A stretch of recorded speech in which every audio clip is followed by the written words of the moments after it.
Yeah, it's your boy Fabelo, the Keshan boy, Fabelove, master, gangster, king rapper. So, nagira kwanza ntanga ubutumwa kubura abanegaza bako barakora indirimbo z'amafodiyo. Kwanza icyame nambere, nagira nje ku muntu yitwa Sajwise. Sajwise. Wowe urazi ko nakuvuze maniga. Urabizi? Ariko ni challenge kuba rappers bose. Sivyo?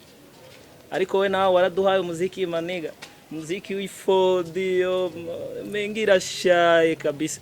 Ijya ndirimbo yawe vraiment no naracishijemo umurongo ijya ndirimbo yawe sivyo. Hari undi nawe mperuka kumva yitwa ngo Sogofu. Sivyo? Yarakoze indirimbo y'ububono, ashiyamo ibintu by'ububono, byose ashiyamo ibintu by'ububono. Maniga urakuze wewe subwanwa bwinshi ariko gaco ibiri ibintu byinshi mu mutwe maniga. Sasa ndiko ndashaka je nabaye challenge yo kuri beat, sivyo? Narabahaye na beat muririmbirako kwiki muyikwepa mugaca muja ndabashira muri sare ya karate gaca mugenda gukinira hanze gamani. Nabaye beat injira indani muri rya beat nyene abariyo mugirako, sivyo?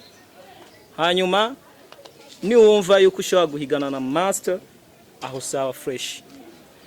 Jewe izo ndirimbo nko murasohora guys ndiko ndashaka ko musohora indirimbo ziri ku gwego.